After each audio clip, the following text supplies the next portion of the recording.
Hello everyone, in this video I'm just going to explain how we can fine-tune the large language model from a LLAMA family to the environment which I have set up in my previous video when my automated environment setup script to overcome with the 9 different errors which you may get when you try to set up the new environment on your local machine, right? So if you haven't watched my previous video, I would highly recommend to watch that because this video is in a complete continuation with the previous one, right? So these are the problem which you won't get if you just use my environment setup script, right? And then this is the another article which I published on a Medium. If you really want to understand in depth like what exactly the fine tuning is, along with each and every parameter meaning which we mostly uses for simple use cases to fine tune the model, you would like to just go through this and understand the meaning of each and every parameters, you know what it does and why do we need to use it, right? So let's get into the demo part and see whether the fine tuning can be started into the environment which we have set up in the previous video, right? Okay, so we have ran, our simple requirement and the touch vision. The only thing is now we need to just get copy our fine tuning code, right? So what I'm going to do, I'm going to copy these two things because this needs some data as well as, so here is that. Okay, so fine tuning, demo, I'm just going to copy these two. One more. This one is the data set which I'm going to use to train my model. Right, so this is what the trainer is having a structure of instruction, then input, and then the output, what we are expecting. Okay, and then we have this large language model fine-tuning code, right? So what we have here is a bunch of imports. If you have been watching my previous video in the fine-tuning tutorial series, you understand why do we need it, right? Like just quick a recap.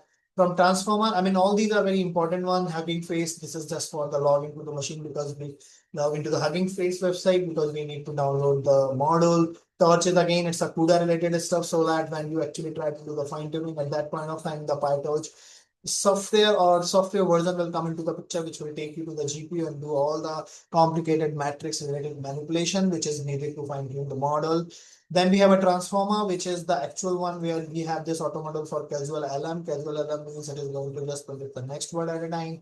Auto tokenizer is automatically, create the tokenizer for the model, which it is actually extracting or downloading. So we don't need to worry about the tokenization because it's automatically get done by the tokenizer because it knows about the model. Bits and bytes configuration is to just ensure that, we need a quantized version because our machine is not capable enough to just have the entire or the complete fine tuning. So we want to do this on the quantized version, and that is where bits and bytes configurations come in the picture. Then we have a training argument, which is going to be fed to the SFTTrainer, which is coming from the TRL library, right? Which is a transformer-based enforcement learning, basically, right? And then we have a PEF, which is a parameter efficient fine tuning with LoRa configuration, which needs to just fine tune the very specific layer, not the entire model. We're gonna see all these things and just in a bit for the explanation perspective. So this is what my model is. You can find this in a Hugging Face. If you just go to the Hugging Face, you will find this, and whatever model you want, you can use it. This is my data set, and this is what the final name which I want to give to my fine-tune model. Right now, we are using a bits and bytes because we want to have a 4-bit, the quantized version. So you can read this explanation. That explanation you can find in my article as well. Right. So for example, load in 4-bit, it means that we are going to actually use the 4-bit version to just fine tune it, right? Then we have this bit 4-bit quant type, which is NF4. NF4, this is specify the type of 4-bit quantization you use.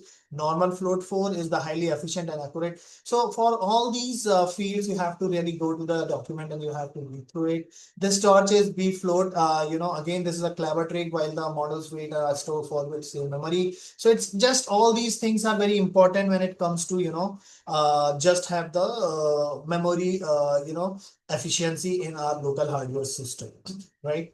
Then we have the next thing, LoRa configuration. LoRa configuration actually tells we don't want to do a fine tuning of the entire model, all the layers. What we want is we want to just create a new layer where we're gonna have a very specific trainable parameter which we are going to right? Then R64 is basically it just tells the rank of a LoRa matrix, control the number of trainable matrix. Then LoRa alpha 16, this is the scaling factor for the LoRa weights. So basically you have to just understand a little bit of concept behind it. Like, what are those and how actually it's control the fine tuning process. Right. Then the next one is we have this training argument, which we're going to fed to the SFTTrainer from the TRL. So this training argument is again all those parameters which you are seeing here. You can get the simple explanation on my Medium article just to understand what it does, why do we need to use it, and what kind of impact it's going to have when we are going to do the fine tuning, right? So we just first use the bits and bytes configuration for quantization so that we can just reduce the memory footprint when we are going to just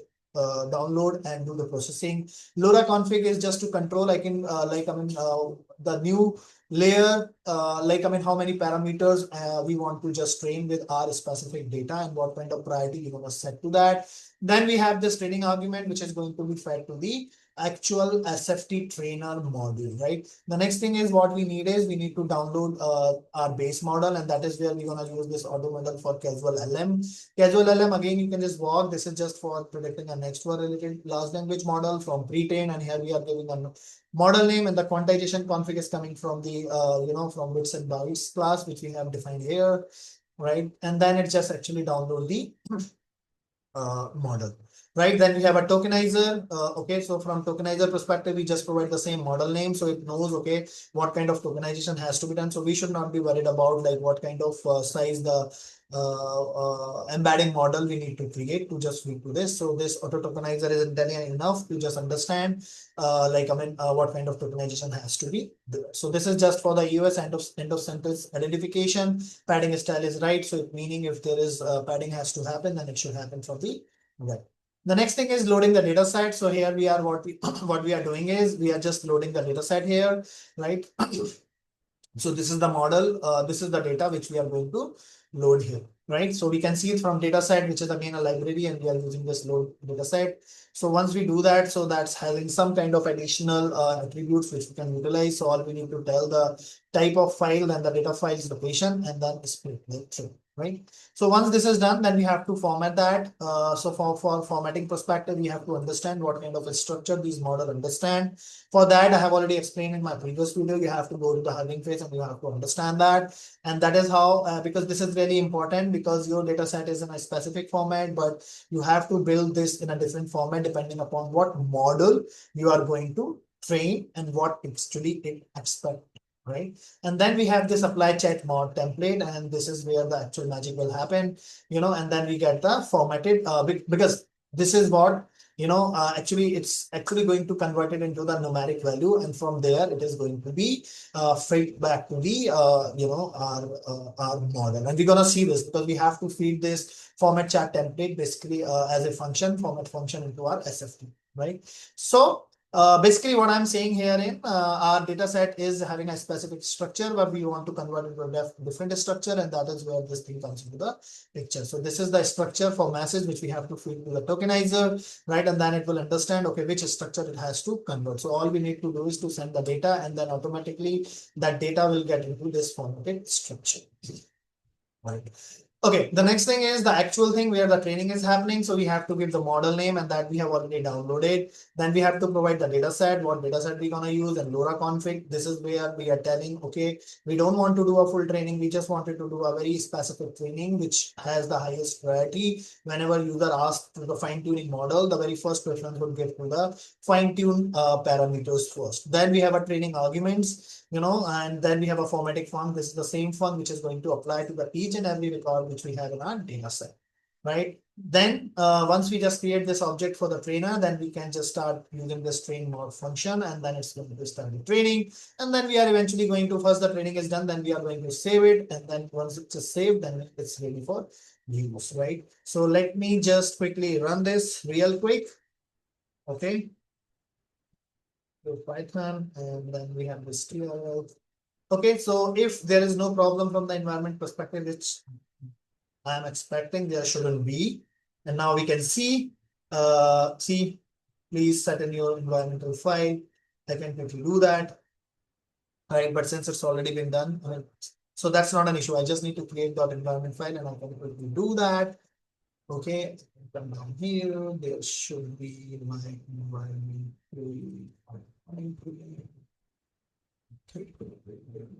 Set.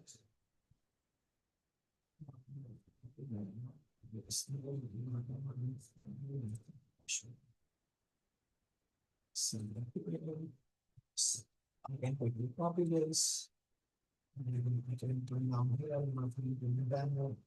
here, and then done.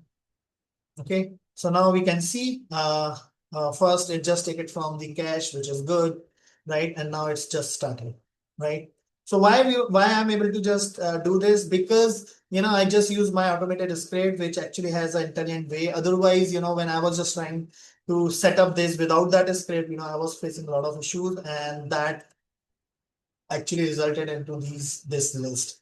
That is how I got into all these different errors whenever I was just switching from one environment to the another environment. And thanks to my environment script, which is intelligent enough to help me just do the similar kind of fine tuning. Because until unless this fine tune model is finalized, we have to keep changing. We have to just go to the different machine to set all these kind of stuff. Right. The another thing is to just see in action. Here we can see on task manager, GPU is 100% being utilized. It means that the training is just taking place. In the memory also, now we can see there is a shoot up, like we have this 38 MB being utilized here. GPU side, I think, it's consumed entire 8 GB. You can see over here, so it really looks good, and the fine tuning is going on, right? It is going to take a little bit of time because I am only having an 8 GB RAM, and we are targeting an 8 billion, though it is a 8-bit 4-bit quantization. But this is another very important concept, because I was not very clear on that when we use this 4-bit quantization, what precisely happens, right? So what actually happens, because this is what my understanding is, it just convert on the place from where it is downloading in a 4-bit, but that's not the case. What happens is it's just do the sharding first, right? And then you can see the from pre-trained function first load the original model weights from a shard, which is 16-bit B float 16, right? This is what we have set up in our quantization, configuration, bytes and bits and bytes, right? We can see here B float 16, right? So that is where, it's downloaded in that into our CPU RAM. Then it's tried to quantize. So basically, when we say 4-bit, it doesn't mean that it's directly just going to do that in a 4-bit. This is something which is going to happen in our local machine within our RAM. So bits and byte library then perform the quantization calculation on the CPU, converting the 16-bit weights into the 4-bit weights. Because weights is the actual one which is going to be calculated, right? Right. So, and then once, this 4-bit is done, then actually it just moves to our GPU VM, right? So that is what the finally happens behind the scene, which I was not aware of, right? When I was just trying to build this environmental script at that point of time, I was just researching that, and then I figured out what precisely happens when we use a 4-bit quantization. So it seems like still we have to take the highest size, not highest size, at least float 16 is itself is a half of the 32-bit based storage of the weights, right? So it's pretty much okay. So that's the reason even you have a VRAM, you have to have a very huge size of system RAM as well. Right? So it's an important concept, and I really excited to just got to know about this, right? Cool. So I think this is going to take 5 to 6 hours. And definitely once I have a higher configuration, probably I'm trying to go for a 12 GB or the 24 GB, but it's very costly. But let's see how soon I can just get a hold on it, so that I can just run all these fine tuning, and that can be done in a less span of time. Right. So that's it from my side for this particular video. Right. If you have any feedback or suggestion, if you want to fine tune any model, and if you face any issue, please feel free to reach out to me. If you want me to add anything into my environmental script, which I'm definitely going to do, because I have to keep enhancing that to make it as useful as possible and as helpful as possible, so that no one will get into these setup related problems and the hurdles, and they can directly focusing on the actual fine tuning, which is actually going to help them to build the intelligent applications, right? So if you really like this video, give a thumbs up. If you haven't subscribed for my channel, please subscribe for my channel. And as always, thanks for watching this. Stay healthy and keep learning new things.